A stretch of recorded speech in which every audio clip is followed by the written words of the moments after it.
The shotgun blast echoed through the pines like a thunderclap from hell, scattering a flock of startled cardinals into the blood-orange sky.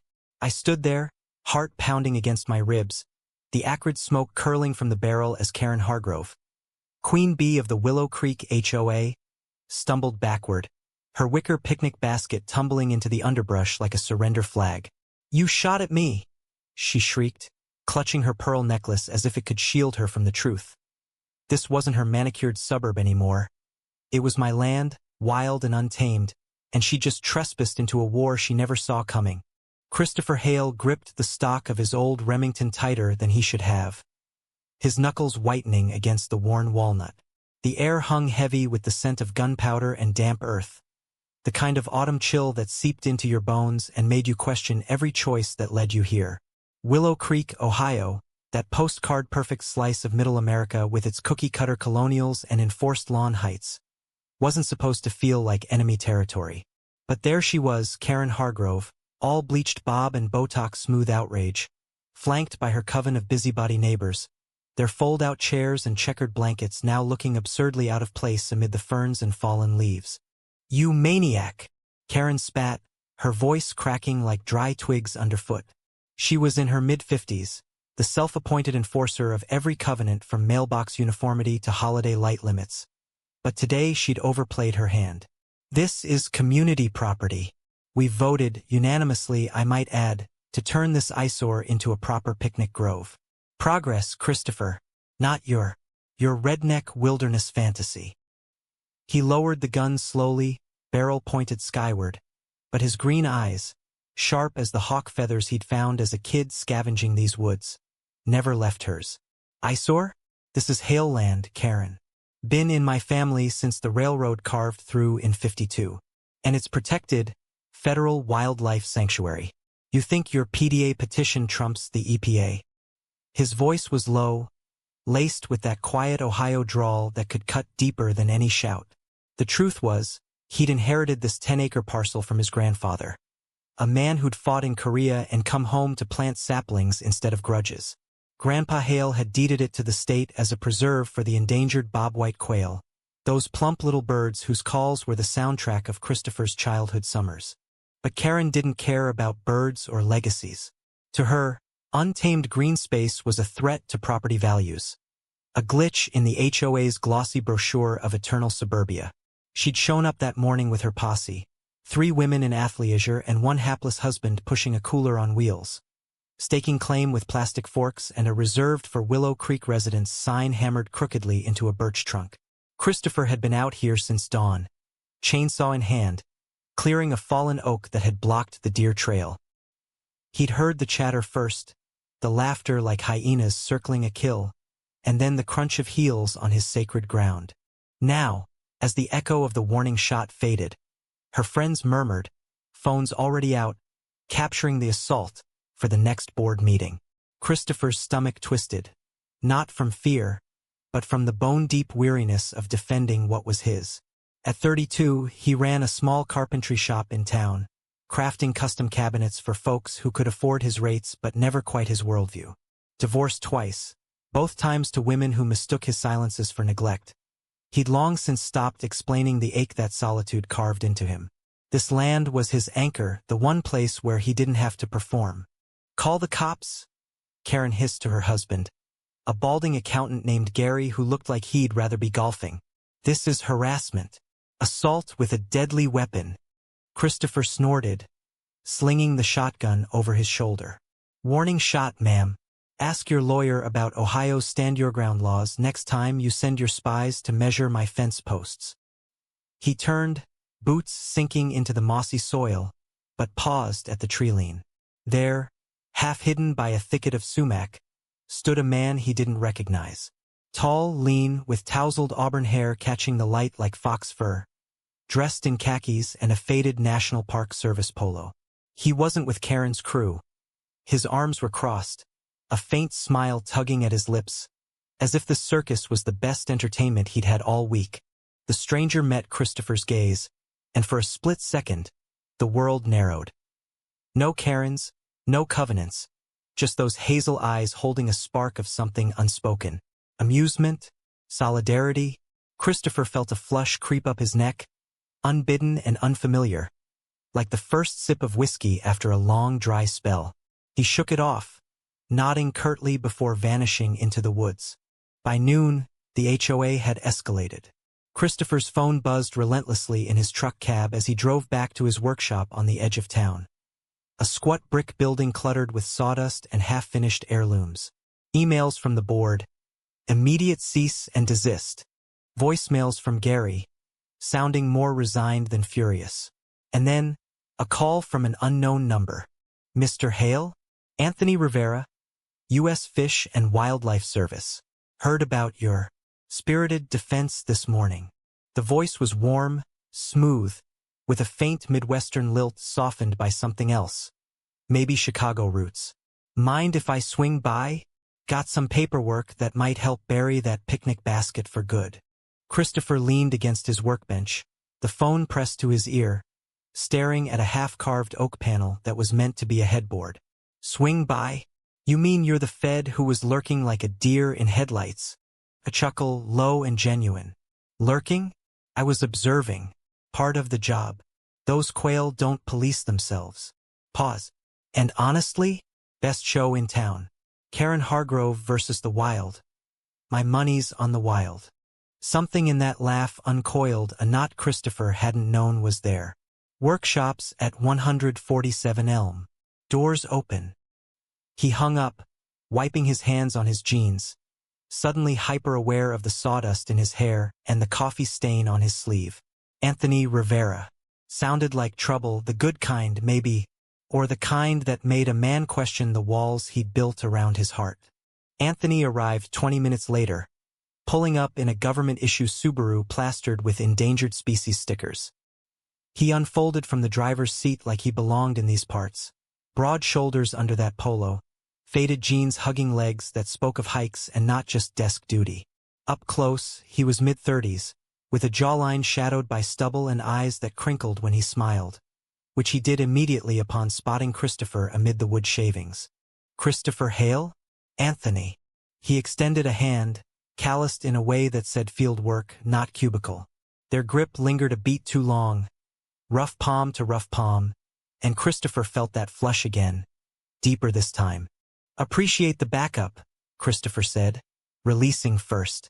Though I reckon one more shot and I'd be explaining myself to the sheriff. Anthony's grin widened. Nah, you'd walk. Self-defense on protected land? Textbook. He pulled a folder from his satchel, spreading maps and decrees across the workbench. See here the boundary lines. Your grandpa's easement is ironclad. Karen's picnic plot overlaps a nesting site. One complaint to the state, and she's looking at fines thatted by her a new Botox fund. They pored over the documents, shoulders brushing occasionally as Christopher pointed out family markers. An old stone wall, a creek bend.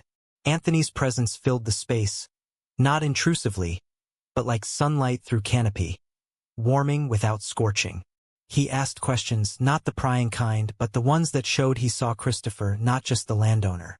Carpentry, huh? What's the story behind this? He tapped the oak panel, fingers tracing the emerging curve of a wave-like grain. Personal project, Christopher muttered, avoiding those hazel eyes. Ocean motif, for a client who's never seen the sea. Liar, Anthony teased softly. That's for you. I can tell. The way you sanded the edges, like you're afraid it'll splinter. Christopher's breath caught. No one had ever called him on that, the way he poured unspoken aches into wood. Maybe, or maybe I'm just thorough. They talked until the light slanted golden through the shop windows, Anthony sharing tales of his transfers. From Yellowstone's grizzlies to Florida's manatees, now stationed in Ohio for the quail survey. It's quieter here, he admitted, leaning against a lathe. Gives a man time to think. Or not think, depending. About what? Christopher asked, bolder than intended. Anthony's gaze held steady. What matters? Family. Future. The kind of quiet that lets you hear your own pulse. The air thickened, charged like the moment before a storm breaks. Christopher wanted to lean in, to bridge the gap with a question or a touch. But the workshop's shadows lengthened, and Anthony glanced at his watch. Rain check on the full tour? I've got to file this before the Karens descend. Yeah, Christopher said, voice rougher than the lumber around them. Rain check. As Anthony drove off, tail lights fading into the dusk, Christopher touched the oak panel again. For the first time in years, the wood felt alive under his fingers. Not just grain and glue, but possibility. He didn't know it yet, but that warning shot had cracked more than the suburban peace. It had fissured the armor around a heart long buried in solitude. The next week blurred into a rhythm of small salvations. Christopher filed the complaint with Anthony's guidance. The paperwork a shield of legalese that turned Karen's bluster to whimpers at the next HOA meeting. Whispers rippled through Willow Creek. Hale's got the feds on speed dial.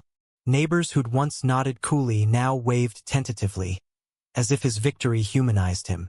But it was Anthony's texts that anchored the days. Casual check-ins laced with dry wit. Quail count up 3%. Your shot scared him straight. Or, saw Karen at the diner. Ordering decoff. World ending. Christopher found himself smiling at his phone. Thumbs hovering over replies longer than necessary. He wasn't naive. He'd navigated crushes before. The fleeting sparks that fizzled under scrutiny. But Anthony felt different. Grounded. Like the root systems snaking beneath his land. They met for coffee at the Tin Cup Diner. A greasy spoon where the pie was legendary and the booths worn soft from decades of confessions. Anthony slid into the seat across from him, steaming mug in hand, and launched into a story about a rogue alligator in the Everglades that had once photobombed a wedding. You laugh, but it was romantic, Anthony said, eyes dancing. Groom swore it was a sign from the swamp gods. Christopher chuckled, stirring his black coffee. Swamp gods? You buy that? In love? Hell yeah. Signs are everywhere if you look. Anthony's foot brushed his under the table. Accidental, maybe, and neither pulled away. The contact lingered, a quiet electricity that made Christopher's pulse stutter. They walked out together into the crisp October air, leaves crunching underfoot like whispered secrets. Anthony's hand grazed Christopher's arm as they navigated the sidewalk. Your land, he said suddenly. Mind if I scout it tomorrow? Official business, but off the clock after. Not at all, Christopher replied, the words tumbling out. Bring your boots. It's got trails that'd make a city boy weep. That night, alone in his cabin on the property's edge, a modest A-frame grandpa had built with his own hands. Christopher lay awake, staring at the rafters. The wind sighed through the pines, carrying the distant hoot of an owl. He thought of Anthony's laugh, the way his polo stretched across his back when he bent over maps. It had been years since desire stirred like this. Not the frantic hookups of his 20s, but something deeper, tentative, scary as hell. Morning broke foggy and gold, and Anthony arrived at first light, thermos in hand. They hiked the deer paths, Anthony's notebook filling with sketches of habitats, while Christopher pointed out hidden glades. This here's the heart, he said, leading to a clearing where a spring bubbled clear as glass, ringed by mossy boulders. Grandpa called it the wishing well. Said if you toss in a pebble and make a wish, the quail carry it to the stars. Anthony knelt by the water, dipping fingers in, then looked up with that crooked smile. What's yours, then, if you could wish? Christopher hesitated, the air between them humming. Someone who sees the wild in me, not the mess. Anthony stood, closing the distance until their breaths mingled. I see it, he murmured, and then his hand was on Christopher's cheek, thumb tracing the line of his jaw. The kiss came soft at first, exploratory, lips brushing like leaves in breeze, then deepening with the hunger of men who'd waited too long. Christopher's arms wrapped around Anthony's waist, pulling him close, the world narrowing to the taste of coffee and earth, the press of bodies yielding without rush. They broke apart gasping, foreheads touching. This okay? Anthony whispered, voice husky. More than, Christopher breathed, and they sank to the moss, hands exploring with reverence, not conquest. It was a reclaiming for Christopher, of a part of himself he'd locked away after too many sideways glances in a town that preached tolerance but whispered judgment. But as the sun climbed, so did the shadows of doubt. Anthony's phone buzzed in his pocket. A work alert, innocuous, but it pulled him back to reality. "Duty calls," he said, regret etching his features. "But this, it's real, right? Real as the ground under us," Christopher promised, though a flicker of unease stirred. What did he know, really, about this man who'd appeared like a guardian from the thicket? Little did he know the thicket held thorns. Weeks melted into a tentative rhythm, like the first thaw after a brutal winter. Christopher and Anthony carved out stolen hours amid the obligations of life. Anthony's field reports due by dawn, Christopher's orders piling up as holiday commissions trickled in. They'd meet at the cabin after dark, where the fire crackled low and the world outside ceased to intrude. Anthony was a natural storyteller, spinning yarns of national parks that painted Christopher's modest woods in epic strokes. "Your land's a microcosm," he'd say, tracing patterns on Christopher's chest with lazy fingers. "Every acre a universe." In those moments, vulnerability bloomed. Christopher confessed the scars of his marriages. Not the betrayals, but the quiet erosions. How he'd played the straight-laced provider until the masks cracked under their own weight. "I thought it was me," he admitted one night, the quilt pulled to their waists, Anthony's head on his shoulder. "Too rough around the edges. But it was the lie eating us alive." Anthony's fingers stilled, then resumed their gentle path. "Lies are poison. I learned that young." He spoke haltingly of his own path. Raised in a Chicago suburb by a single mom who'd waitress doubles, coming out at 17 to a family that fractured like cheap glass. "Dad walked. Mom hugged me tighter. Joined the service to find my place. Wild places don't judge." Their bond deepened in the daylight too. Anthony joined Christopher in the workshop, his steady hands proving adept at dovetail joints, their laughter echoing as sawdust flew. One afternoon, as they planed a cherrywood mantel, Anthony paused, wiping sweat from his brow. "Ever think about expanding? Turning this into something bigger, a retreat for folks like us? Gay men who need green space to breathe." Christopher's plane slipped, nicking the wood. The idea sparked. Cabins nestled in the preserve, a haven away from prying eyes. "With you?" he asked, half joking, half hopeful. "With me?" Anthony echoed, sealing it with a kiss that tasted of promise. But Willow Creek's undercurrents churned. Karen Hargrove hadn't slunk away. She'd regrouped. Christopher spotted her spies, neighbors jogging past his property line, clipboards in hand. Then came the letters. Anonymous notes slipped under his cabin door, typed missives decrying inappropriate land use and hinting at moral decay. One evening, as he and Anthony grilled venison on the porch, a rock sailed through the window, shattering glass and scattering shards like accusations. "Son of a—" Christopher lunged, but Anthony caught his arm. "Easy. They're scared. Of you. Of us." "Scared? They're bullies." Christopher's fists clenched, the old rage bubbling, the same that had driven him to that warning shot. Anthony pulled him inside, away from the dusk's watchful eyes. "Fight smart, not hard. We've got the law. And each other." That night, tangled in sheets, Christopher let the anger bleed out in whispers and touches. Anthony's body a bomb against the world's barbs. "You're my wild—" Anthony murmured against his neck, and Christopher believed it, fierce and unyielding. Yet doubt's seeds took root. Anthony's absences grew, weekend conferences in D.C., cryptic calls he took in the next room. "Just work," he'd say, but his smile strained at the edges. Christopher buried it in labor, felling trees for the retreat's foundation. The axe swings a catharsis. One crisp November morning, as frost silvered the fields, he uncovered an anomaly. Survey stakes, fresh and orange-flagged, driven into the soil near the wishing well. Not his, not Anthony's. Unease coiled in his gut. He texted, "Stakes on the East Trail. Yours?"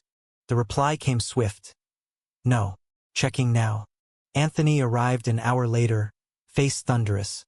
his Subaru kicking up gravel. Developers, he growled, yanking the stakes like weeds. Some shell company sniffing around preserves. Karen's doing, I'd bet, lobbying the board to rezone.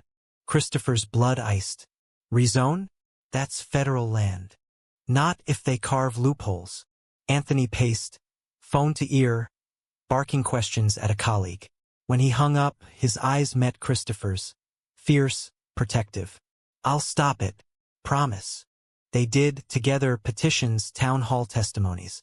Anthony's credentials lent weight, Christopher's passion fire. At the hearing, Karen took the stand, prim in a pantsuit, spinning tales of community enhancement, with the picnic grove as bait. Mr. Hale's isolationism harms us all, she intoned, voice dripping saccharine. Progress unites. Christopher rose, steady as oak. Progress? At the cost of quail nests and family legacies? This isn't about picnics, Karen. It's about control. The room murmured, and when Anthony followed, citing statutes with quiet authority, the tide shifted. The rezoning stalled, a victory hard won. In the parking lot after, rain sheeting down, Anthony pulled Christopher into a shadowed corner, kissing him fierce under the street lamp's glow. We make a hell of a team, he said, water beating on his lashes. Yeah, Christopher agreed, heart swelling. We do. Christmas crept in on sleds of snow, Willow Creek aglow with sanctioned lights. Anthony stayed through the holidays, their first as something real. They strung LEDs in the cabin, baked gingerbread that charred at the edges, and hiked to the well on Christmas Eve, tossing pebbles with wishes unspoken. To us, Anthony said, arm around Christopher's waist as fireworks popped distant over the river. To us, Christopher echoed, the words a vow. But January brought the blade. It started with a knock at dawn. Federal agents, badges gleaming on Christopher's porch. Mr. Hale? We need to speak with Anthony Rivera. He's wanted for questioning. Christopher's world tilted. Questioning? About what? Fraud, embezzlement from conservation funds, and falsifying surveys. The agent's words blurred into static, but the devastation landed clear. Anthony, gone. His Subaru vanished overnight. A note on the kitchen table. I'm sorry. It was never about the land. Or you. Protect what's yours. Betrayal sank like lead in Christopher's veins. The man who'd mapped his heart had redlined it, used the preserve as cover for some grift, diverting grants maybe, or selling data to those developers.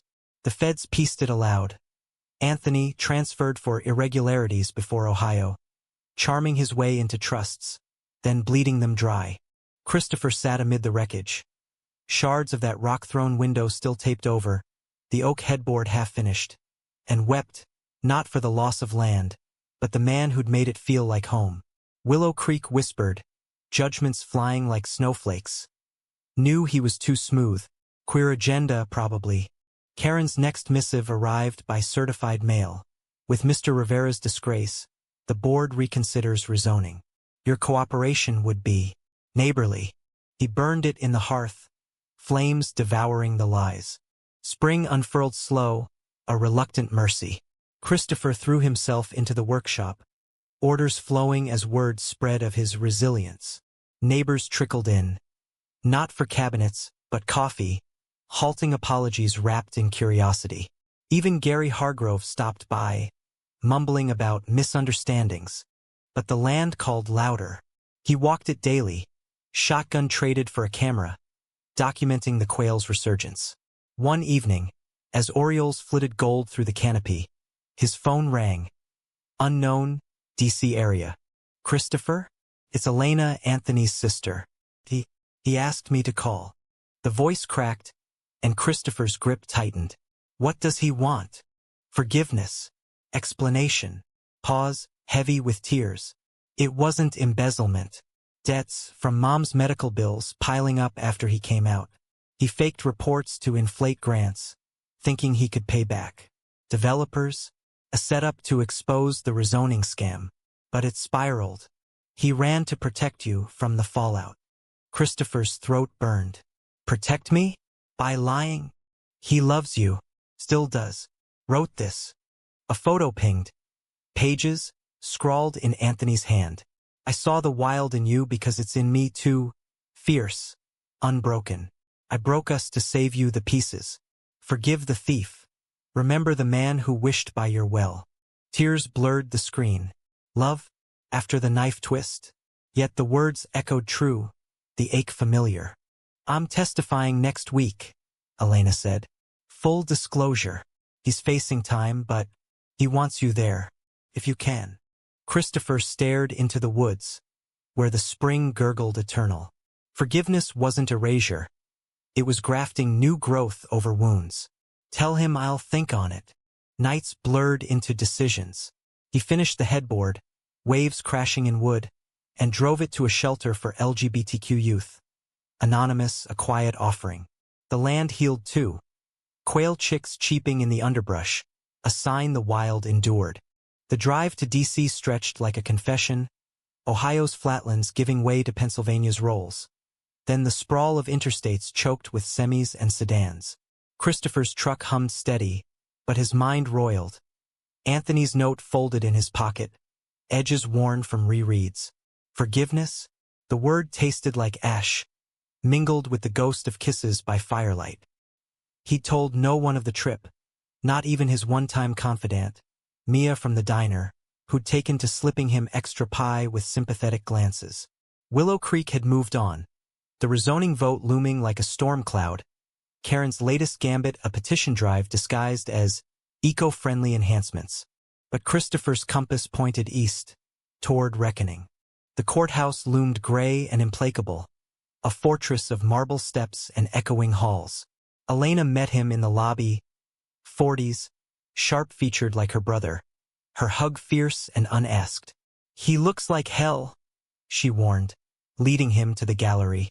But he asked for you, specifically. Anthony stood at the defense table when Christopher slipped in, back straight in an ill-fitting suit, auburn hair tamed but eyes shadowed, hollowed by months in holding. Their gazes locked across the room, and time fractured. The thicket smile, the wishing well vow, the betrayal sting, all colliding in a breath. Anthony's lips parted.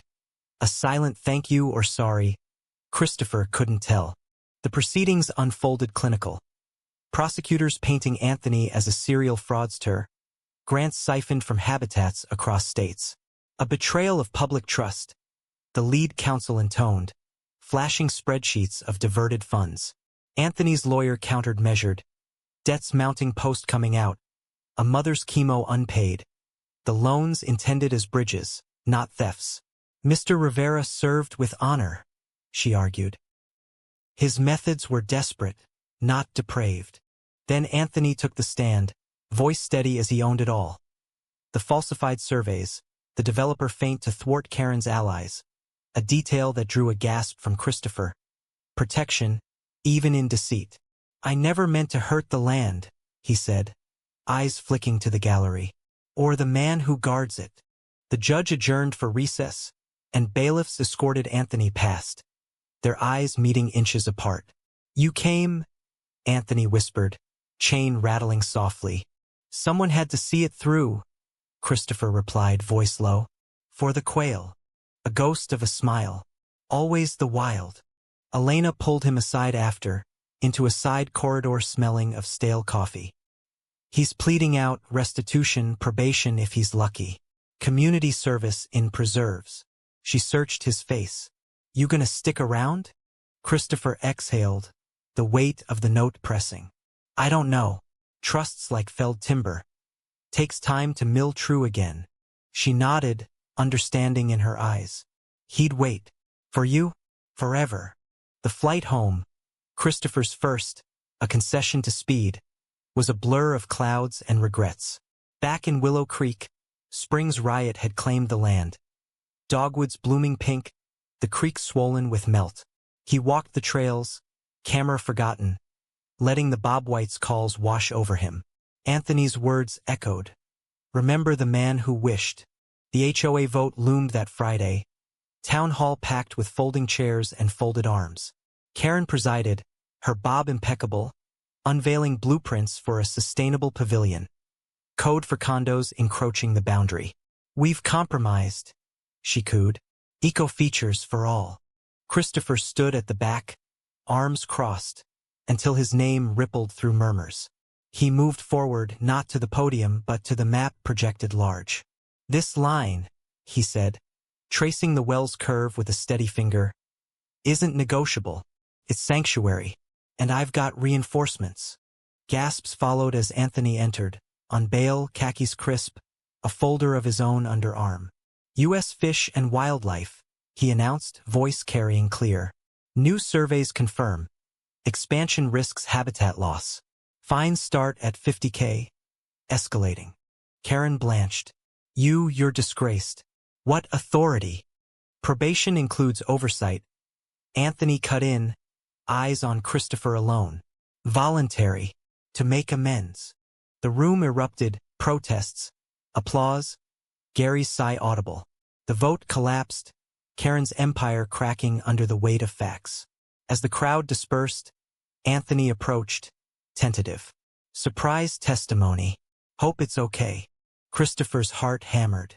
Bold move fed. Risky. Worth it. For the land. He trailed off, hope raw. They walked out into twilight, the air thick with peony scent. I can't forget, Christopher said finally, stopping at his truck. The lies. Anthony nodded, pain-etching lines. Don't, but let me earn truth. Day by day. Silence stretched, then Christopher extended a hand. Not for shake, but pull. Anthony stepped close, embrace awkward at first, then melting into the familiar. Day by day, Christopher murmured, starting with the well. They drove back together, the cabin's lights a beacon. No grand gestures that night. Just tea by the fire, stories retold without omission. Anthony spoke of the debts cleared, restitution pledged from his pension. Christopher shared the shelter donation, the headboard's journey. Laughter crept in, tentative, then free. Summer baked the earth gold, their rhythm rebuilding like a felled tree's rings. Anthony's probation tethered him local, his days in surveys, nights in the workshop learning router tricks. They planted the retreat's first markers, simple platforms for tents, a queer haven in progress. Willow Creek thawed slow. Mia's winks at the diner, Gary's awkward grill invites. Even Karen nodded coolly at the post office, her barbs blunted. But scars lingered. Arguments flared. Over Anthony's guarded phone, Christopher's silences. One July Eve, as thunder grumbled distant, words spilled. You think I don't see you flinch? Anthony accused, pacing the porch. Like I'm still the thief. You're not, Christopher shot back. Rain starting to patter. But trust's a slow burn. Like this land, roots first. Anthony deflated, pulling him into the downpour. Then we'll root deep. They made love then, urgent and affirming, bodies slick under the eaves. Not conquest, but communion. Afterward, wrapped in towels, Anthony traced Christopher's tattoos. A quail in flight on his forearm. Your wish came true, he whispered. Someone who sees. And stays, Christopher added, the words a seal. Fall returned, leaves a blaze of defiance. The retreat opened soft. A weekend for 10, men from cities seeking solace. Laughter echoed where once only birdsong reigned. Campfires sharing stories of hidden hearts. Anthony emceed a hike, his voice weaving ecology with empathy. This wild doesn't judge. Neither should we. Christopher watched from the tree-lean, pride swelling. Betrayal's echo faded, replaced by something human, flawed, enduring. One night, under harvest moon, they returned to the well. Anthony knelt, pebble in hand. To forgiveness, he said, tossing. Christopher followed. To wild hearts. Their kiss sealed it, the spring's bubble a chorus. Not perfect, but whole. Winter's grip loosened grudgingly that year, as if Ohio resented the thaw. Christopher woke to Anthony's side of the bed empty more mornings than not, the man's probation duties pulling him to dawn patrols along the preserve's fringes. It was a penance Christopher understood, Anthony's way of stitching back the fabric he'd frayed, one nest survey at a time. But the absences chafed, a reminder that freedom came laced with leashes. "Missed you at breakfast," Christopher grumbled one February dawn, pouring coffee black as the frost-laced windows. Anthony, shrugging into his parka, grinned sheepishly. "Quail don't clock in at 9, but I'll make it up. Dinner at the Tin Cup? Mia's got that cherry pie with your name on it." "Deal." Christopher pulled him close, kiss lingering despite the chill seeping under the door. These rituals grounded them, small promises against the bigger unknowns. The retreat had taken root, its platforms now shaded by saplings Christopher had planted with volunteers, mostly out-of-towners, faces alight with the novelty of uncloseted woods. Anthony handled the eco-briefings, his passion infectious, turning skeptics into stewards. "See this?" he'd say, cupping a quail egg fragile as hope. "One push and it's gone. But nurture it? Flight." Christopher built the communal lodge that spring, a sturdy post and beam, windows framing the well's glint. Hammer in hand, he lost hours to the rhythm, Anthony appearing with sandwiches and sketches for solar arrays. "Sustainable," Anthony insisted, unrolling blueprints. "Like us. Us is sustainable?" Christopher teased, wiping sweat, the sun dappling Anthony's hair like autumn fire. Anthony's eyes softened. Damn right, roots and all. Yet Willow Creek tested them. Karen's faction splintered but simmered, anonymous flyers decrying the deviant campground, tacked to telephone poles. One Saturday, as Christopher stained the lodge porch, a pickup rumbled up. Gary Hargrove, alone, toolbox in tow. "Need a hand?" Gary offered, voice gruff. "Wife's on a cruise." Figured I'd contribute. Christopher eyed him wary, but nodded. They worked in silence at first, planes whispering over cedar. Then Gary cleared his throat. "About the vote, Karen." She pushed hard. "But seeing you two standing firm, made me think. My boy's gay, in the closet still. Your place. It could help." The admission hung, a bridge tentative. Christopher set down his tool. "It will. Doors open next month. Bring him." Gary nodded, gratitude raw, and they finished the railings side by side. A quiet alliance forged in nails and vulnerability. Word spread, the retreat filling weekends with men like Gary's son. Tentative at arrival, transformed by departure. Stories poured out around the fire pit, rejections, realizations, the ache of half-lives. Christopher facilitated carving circles, where participants etched symbols into driftwood. Anchors, wings, intertwined roots. Anthony led stargazing, constellations mapping journeys inward. One July full moon retreat, a newcomer named Theo, broad-shouldered ex-Marine, eyes haunted, shared his fracture. Dishonorable discharge for loving his sergeant. "Thought the wild would judge less," he said, voice breaking. Anthony knelt beside him, hand on shoulder. "It doesn't, and neither do we." Christopher watched, chest tight with echoes of his own hidden years. Later, in their cabin, he pulled Anthony close. "You're good at this, healing." "We," Anthony corrected, fingers lacing. "Team." But summer's heat bred storms. August brought a nor'easter, winds howling like accusations, uprooting saplings and flooding the creek. The retreat evacuated, but Christopher and Anthony stayed, sandbagging the lodge. In the deluge, lightning cracked a pine near the well, the trunk splintering like trust once had. "Like that shot," Anthony yelled over the roar, hauling burlap. "Warning from the gods." Christopher laughed, drenched, the absurdity freeing. Or karma's encore. Post-storm, the land revealed scars. Eroded banks, nests awash. They rallied volunteers, Gary and his son among them, replanting, reinforcing. In the mud and muck, bonds solidified, Willow Creek's divide blurring. Even Karen appeared one dawn, wheelbarrow in hand, lips pursed. "Don't read into it," she snapped, dumping mulch. "Property values." Anthony bit back a grin. "Wouldn't dream." By Labor Day, the retreat hosted its first family event, parents and partners, a bridge building. Gary brought his boy, Tim, who hugged Christopher fierce at goodbye. Thanks for the space to breathe. As leaves turned, so did their private world. Anthony's probation lifted early. Good behavior, restitution paid, and he proposed a road trip. Yellowstone. Full circle. They packed light, the truck laden with tents and thermoses, hitting I-80 West. Miles unspooled stories. Anthony's Chicago youth, arcade games and mom's empanadas. Christopher's farm boy roots, fishing poles and fireflies. At motels, they claimed king beds unapologetic, hands entwined in diner booths. Yellowstone steamed alive. Geysers hissing, bison lumbering like ancient guardians.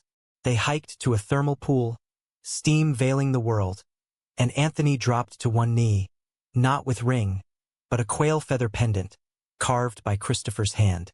"Marry me?" he asked, voice thick. "Not for papers, for promise." Tears stung Christopher's eyes. The yes a roar over the geyser's rumble. They made love on thermal's warmed earth, bodies a testament to survival. Homecoming glowed. The cabin strung with lights. Friends, Mia, Gary, Tim, gathered for a low-key engagement barbecue. Toasts rang to wild hearts to second chances. Karen sent a card stiff but signed. Progress indeed. Fall deepened, wedding plans sketched casual, a lodge ceremony, quail calls as vows. But December whispered change. Anthony's boss called.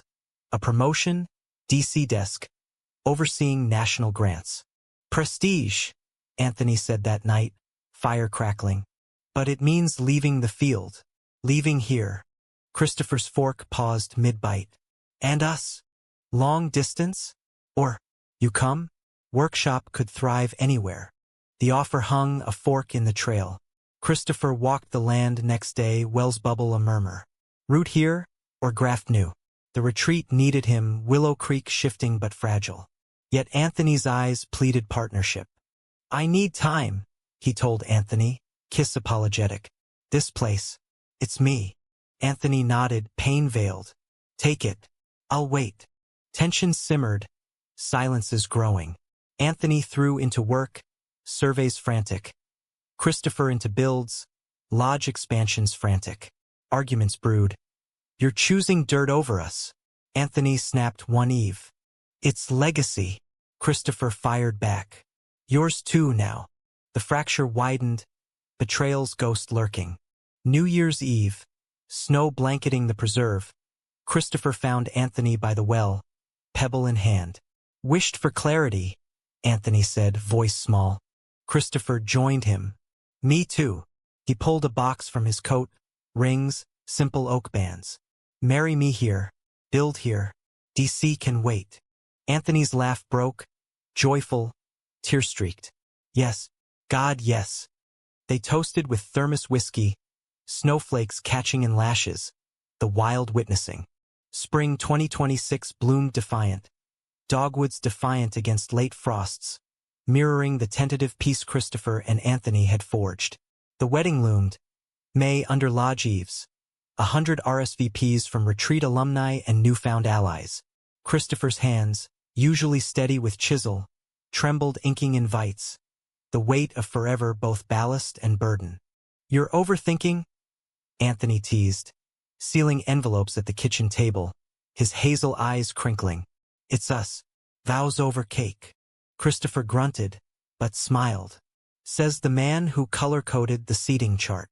Chaos kills romance. Preparations wove them tighter. Mia catering pie towers. Gary officiating, ordained online, earnest as dawn.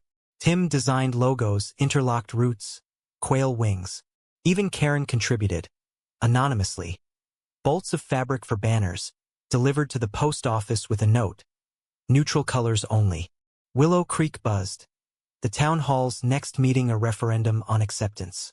Karen proposed guidelines for the retreat visitation logs, noise curfews. Christopher testified, Anthony at his side. This isn't intrusion, he said, voice even. It's haven. Measure its worth in healed hearts, not decibels. Murmurs shifted. The motion tabled. Gary's closing. My family thanks you. Applause followed. Karen's glare a lone dissent. Wedding week arrived humid, tents popping like promises. Guests trickled. Theo with a boyfriend, shy smiles. Elena, beaming, toasting second acts. Rehearsal dinner at the tin cup overflowed laughter. Mia's pie vanishing in slices. Night before, Anthony slipped away to the well, tradition be damned. Christopher found him there, moon-silvered. Nervous, Anthony asked, pulling him down. Terrified, Christopher admitted, head on Anthony's lap. What if I screw it up? Like before. Anthony's fingers carded through his hair. You won't. We're not pretending. We're choosing. Dawn broke, and vows waited. Christopher stood at the arch, wildflowers twined. Quail calls punctuating birdsong. As Anthony walked the aisle, simple suit hugging frame, eyes locked. Gary's words washed. In wild and tame do you? I do. Anthony first, ring sliding warm. I do. Christopher's voice cracked. The band a vow etched. Kiss sealed it. Cheers erupting. The lodge alive with toasts. Cake cut. Dances spun. Theo leading a conga. Elena twirling Tim. Fireflies danced as dusk fell. Lanterns glowing. Honeymoon. A cabin loop through the Smokies. Trails echoing Yellowstone steam. They hiked hand in hand. Anthony sketching birds. Christopher whittling stems. One eve, by a rhododendron thicket, Anthony paused. Remember the thicket? First sight of you, shotgun blazing. Christopher laughed. Hero entrance. My wish, Anthony said soft. A man unafraid. Back home, summer hummed. Retreat bookings surged. The lodge a hub. Anthony resumed full field duty. Their days synced. Surveys then supper, workshop then walks. But autumn whispered challenges. A developer, Karen's old ally, sued over boundary disputes, claiming easement lapses. Court dates loomed, stress etching lines. Arguments resurfaced. Anthony's late nights pouring precedents. Christopher's isolation in the shop. You're shutting me out, Anthony accused one October storm, rain lashing windows. I'm fighting for us, Christopher roared. This land, our life. Anthony deflated. I know, but together, remember. Truce came fragile, fortified by the well. Pebbles tossed for unity. Trial dragged winter-long. Testimonies a gauntlet. Anthony's past scrutinized. Fraudulent history, the lawyer sneered. Christopher took the stand, voice steel. That man's errors built this, saved it. Judge him by fruits, not falls. Verdict. Dismissal. Boundaries affirmed. Victory party at the lodge. Bonfire roaring. Gary cracking beers. To Hales and Riveras. He toasted, arm around Tim. Karen appeared peripheral, wine in hand. Well played, she conceded, clinking glasses. Perhaps. A pavilion donation. Anthony's brow arched. Eco-friendly? Neutral colors, she quipped. A thaw's first crack. New year dawned expansive. Retreat expansions planned. A scholarship fund for queer youth in conservation. Christopher and Anthony mentored. Tim apprenticing in the shop, his carvings gaining confidence. But life's tempests brewed. Spring brought Elena's call. Mom's fading. Hospice. He needs to go. Anthony's face ashen. Chicago. Now. Christopher drove him to the airport, grip tight on the wheel. Go. Family first. 2 weeks, Anthony promised, kiss desperate. Then home. Weeks stretched, the cabin echoing empty. Christopher walked the land solo, Quail indifferent to his ache. Letters from Anthony. Mom's stories. Of us you're wild. Holds her peace. Christopher replied with photos. Lodge blooms. Tim's latest piece. Return brought hollows. Anthony subdued, eyes shadowed. She asked about you. He shared one night, fire low. Said you sound like home. Grief wove in, nights tangled silent. Christopher held him through sobs, words insufficient. Spring's green mocked, but summer healed slow. Retreat weekends where Anthony shared Mom's empanadas recipe. Guests hugs a bomb. Fall's harvest. They planted a memorial oak by the well. Plaque simple. For roots that endure. Love, A and C. Winter quieted. Anniversary nearing. Anthony planned a surprise. Yellowstone return. Rings renewed by geysers. Flight delayed. They drove. Storm-swept plains struck a cocoon. At the basin, steam veiled. Anthony knelt again. Still yes. Always, Christopher vowed, pulling him up. Love-making amid thermals, stars witnesses. Back roads east, they dreamed expansions. National network of queer preserves. Home, Willow Creek welcomed. Mia's pie, Gary's grill. Karen's card. Anniversary greetings. Neutral, of course. Laughter sealed it, their wild, unbroken. The years layered like rings in Grandpa's oaks, each adding girth to the life Christopher and Anthony had hewn from fracture. By 2030, the retreat, now Willow Wild Haven, spanned 20 acres, cabins clustered like protective kin, a beacon for souls adrift. Christopher's workshop hummed with commissions, headboards for newlyweds, cradles for chosen families. Anthony led national workshops, his book Wild Hearts, conservation and coming out a quiet bestseller, proceeds seeding scholarships. Willow Creek transformed subtle. Rainbow flags on select porches. The HOA's covenants softened to inclusivity clauses. Karen retired to Florida, her send-off a town potluck where she gifted the pavilion. Plaque reading for picnics and peace. Gary chaired the board, Tim his vice, their partnership a model. But endurance tested true in tempests. 2032's drought scorched the preserve. Creeks to trickles. Quail fledging sparse. Christopher and Anthony rationed water, volunteers digging retention ponds. Sleepless nights. Anthony's head on Christopher's chest. What if we lose it? We adapt, Christopher murmured, fingers in auburn strands graying at temples. Like always. Rains came reluctant, but the land rebounded, resilient, as they.